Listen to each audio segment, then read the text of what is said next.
L'âme sœur ne se trouve pas. L'âme sœur se reconnaît. 5 signes que ce n'est pas ton âme sœur.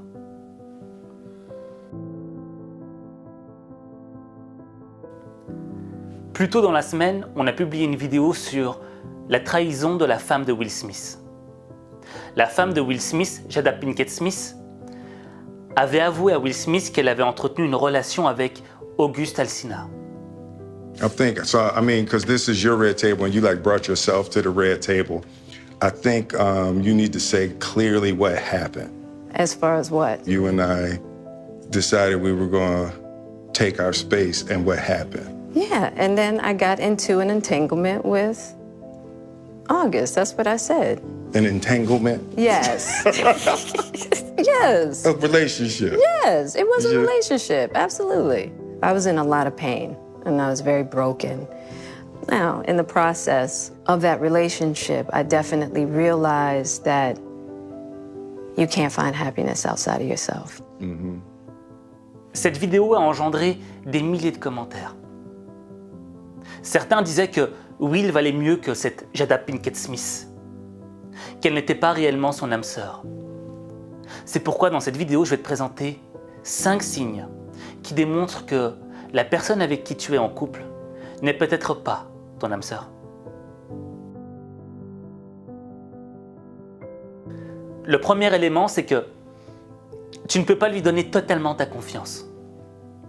Il y a un truc qui t'empêche de lui donner 100% de ta confiance. Alors certes, en couple, on ne donne jamais 100% de sa confiance. On donne progressivement sa confiance, jusqu'à ce qu'elle atteigne les 100%. Mais je vais te donner un exemple.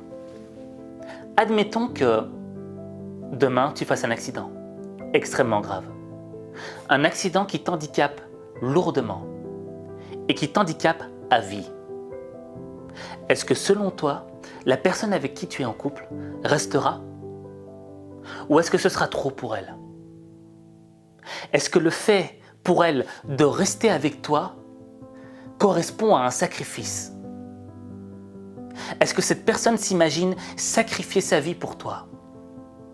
Si c'est le cas, si elle le prend comme un sacrifice, c'est que ce n'est pas réellement ton âme sœur. Parce qu'elle ne doit pas le prendre comme un sacrifice, mais comme une épreuve. Comme une épreuve que l'on traverse ensemble. C'est ça l'idée du couple. On est une équipe, on est une team. Et quand il y en a un qui va pas bien, on est là, on le tient. On ne le lâche pas dès qu'il a une faiblesse, une difficulté. Et ça me rappelle l'histoire de Prichard Colón. Prichard Colón, c'est ce boxeur portoricain qui était à l'ascension de sa carrière.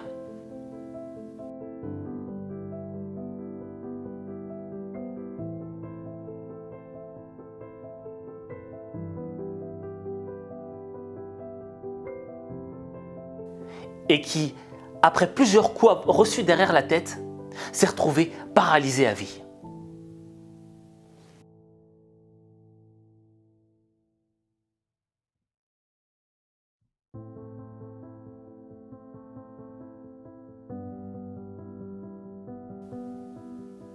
Et là, les médecins ont dit aux parents de Prichard, écoutez, c'en est terminé, quoi. Il est paralysé, ce sera un légume toute sa vie.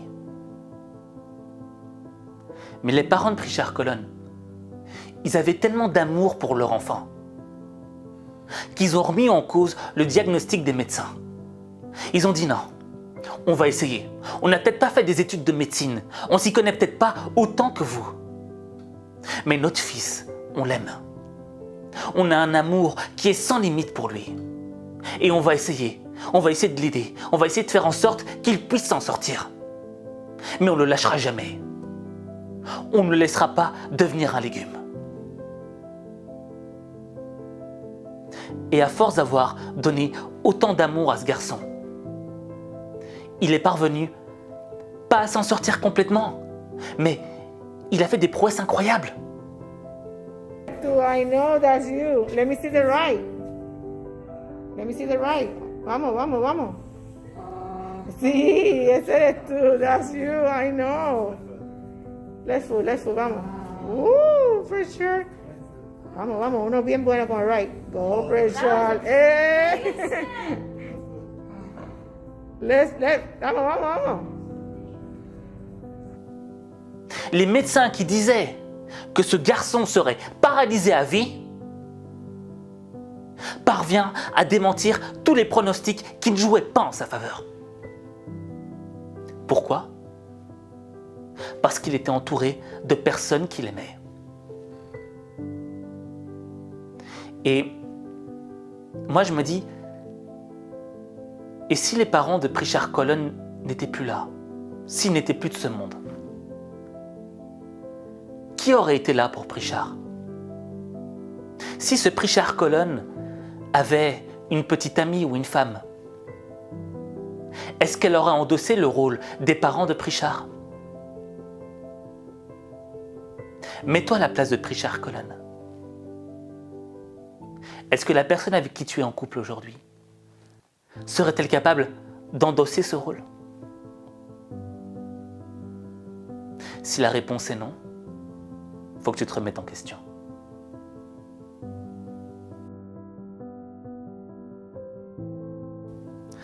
Le deuxième élément, c'est que tu as peur d'être toi-même. Tu n'oses pas être toi-même. Tu es anxieux quand tu es avec cette personne-là. Pourquoi ? Parce que tu as peur de la perdre. Tu as peur que si tu lui montres certains traits de ta personnalité, elle décide de te quitter. Et dans le fond, tu es prêt à t'oublier pour que cette personne ne t'oublie pas. Et s'oublier, c'est quoi dans le fond ? C'est pas juste oublier qui on est.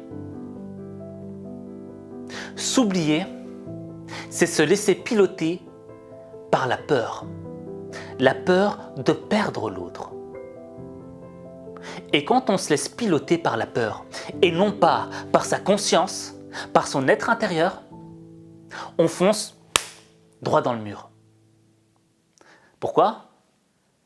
Parce que cette personne un jour va te dire tu vois ton ami là, il me plaît pas vraiment.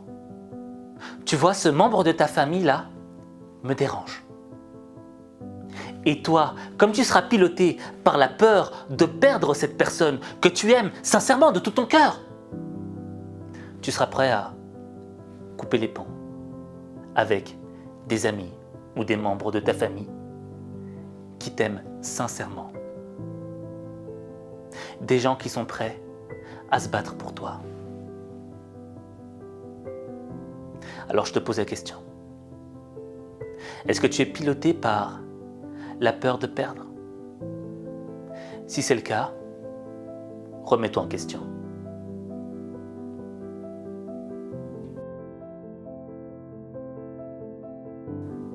Le troisième élément, c'est de s'imaginer en couple avec une personne qui n'est pas la personne avec qui tu es en couple en ce moment. Je vais te donner un exemple. Admettons que tu croises une personne qui est très belle, très séduisante, et que tu commences à t'imaginer en couple avec cette personne. C'est qu'il y a un problème. Parce que, je veux dire, on va pas se mentir, quand on croise une personne qui est extrêmement belle, c'est rationnel de se dire oui, elle est belle. C'est la vérité, cette personne est belle. Mais si toi, tu sais que tu es en relation avec ton âme sœur, tu peux admettre la beauté de quelqu'un, mais tu n'as pas besoin d'aller plus loin. Tu n'as pas besoin de t'imaginer en couple avec cette personne.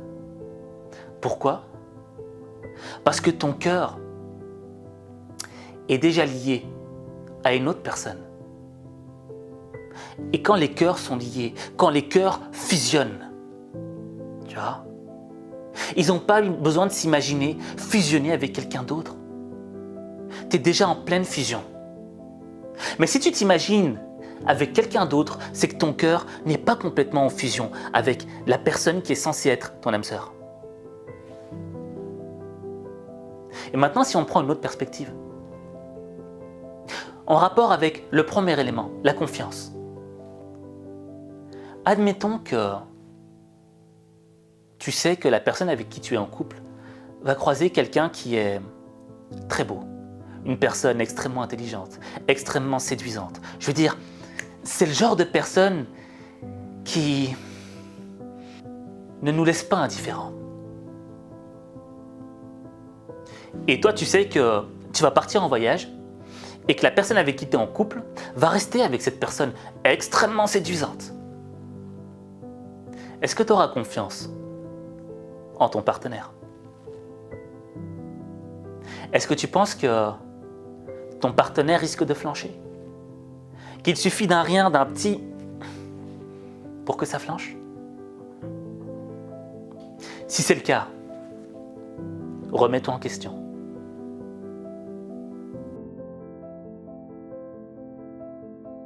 Le quatrième élément, c'est le fait de régresser. D'avoir l'impression que ta vie est en stagnation, que tu ne grandis pas, que tu n'évolues pas. Tu sais, selon moi, quand tu es en couple, ton partenaire est censé agir comme un booster dans ta vie, pour te pousser à devenir la meilleure version de toi-même. Mais hélas, parfois il peut agir comme un frein et te pousser à être à l'arrêt dans ta vie, te pousser à ne pas avancer. Et le problème, c'est quoi? C'est que lorsque tu n'avances pas, tu recules. Puisque le monde, lui, n'arrête pas de tourner. Le monde n'arrête pas d'avancer.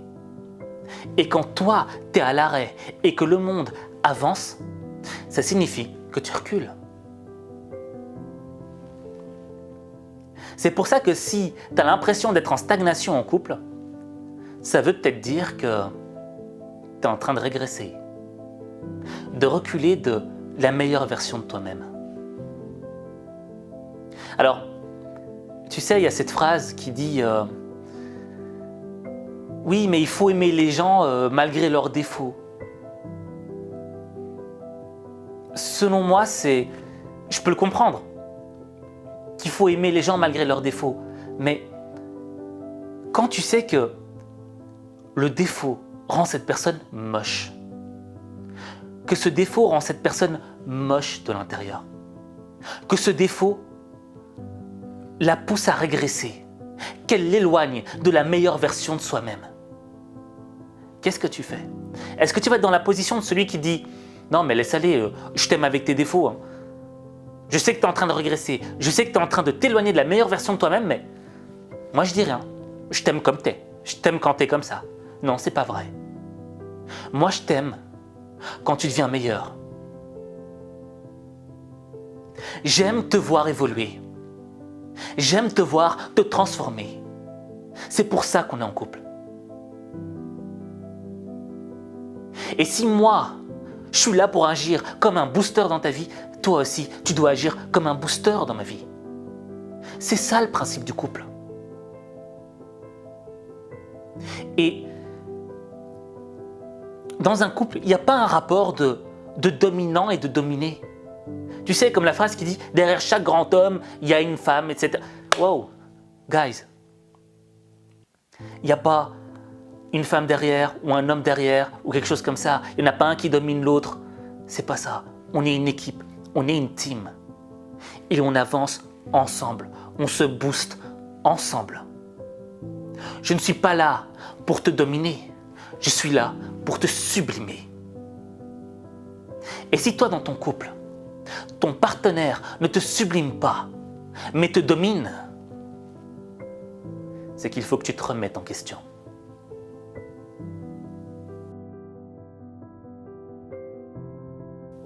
Et le dernier point, c'est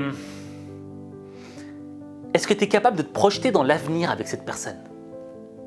Après tout ce qu'on a dit là, est-ce que tu es capable de te projeter dans un avenir qui est heureux, un avenir qui est baigné dans le bonheur? Certes, il y aura des difficultés, il y aura des épreuves, il y aura des disputes, il y aura des mésententes, mais est-ce qu'on sera capable d'aller au-delà de ces épreuves, ensemble?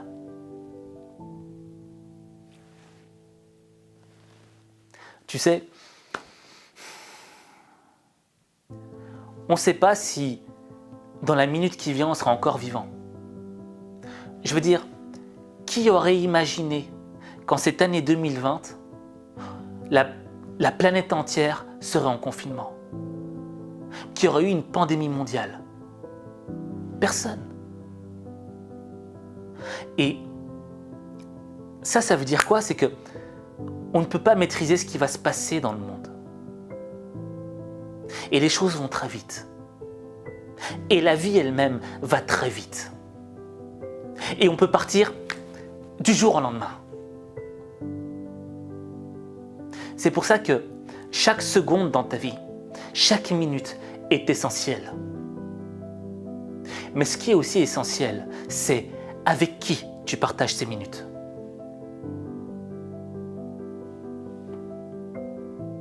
Est-ce que tu partages ces minutes avec une personne qui, dans 5 ans, va t'aider à te sublimer, va te rendre encore plus belle? Parce que dans le fond, c'est quoi? On est dans une société où on nous fait croire que être vieux, c'est être moche. Pardon? Est-ce que la beauté n'est liée qu'à l'apparence physique? Non. La beauté est liée à cette lumière intérieure qui vit en toi, à ce feu qui vit en toi. Parce qu'on a tous en nous une lumière intérieure. Et lorsqu'on apprend à développer cette lumière intérieure, lorsqu'on apprend à la travailler, lorsqu'on sait de quoi elle est faite, et que jour après jour, on travaille pour devenir la meilleure version de soi-même, cette lumière s'intensifie. Et elle commence à rayonner vers l'extérieur. Et même si ton visage est moche, cette lumière qui est à l'intérieur de toi, elle rayonne tellement qu'elle te rend beau. Parce que ta beauté n'est plus liée à ton apparence physique. Elle est liée à qui tu es vraiment. Parce que l'apparence physique, certes, oui, c'est important l'apparence physique. On va pas se mentir. C'est bien d'être attractif, d'avoir de l'attractivité pour la personne que t'aimes. Tu vas d'être attirant pour la personne que t'aimes. C'est normal. Mais l'enveloppe extérieure n'est qu'un véhicule. Un véhicule qui est piloté par l'être intérieur, par ce qui nous habite à l'intérieur. Cette lumière intérieure. Et si cette lumière intérieure se dégrade suite à une relation qui fait que tu régresses intérieurement, tu vas devenir moche. Et ce qu'il te faut, c'est quoi? C'est une personne qui, dans 10 ans, te rende encore plus belle, encore plus beau.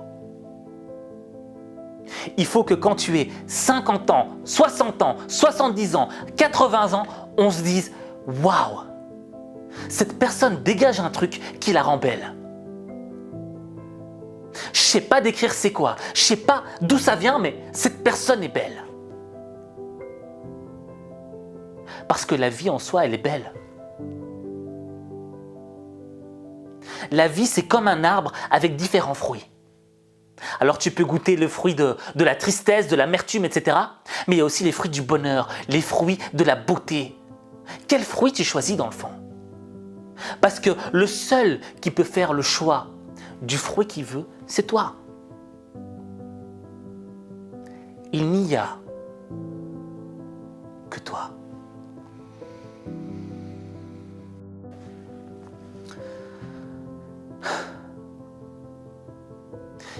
Si dans ton entourage, tu connais quelqu'un qui est dans une relation toxique et que tu n'arrives pas à lui parler, tu n'arrives pas à communiquer avec lui, que tu sens qu'il est en train de régresser, envoie-lui cette vidéo. Envoie-le lui comme un message du cœur pour réveiller sa conscience.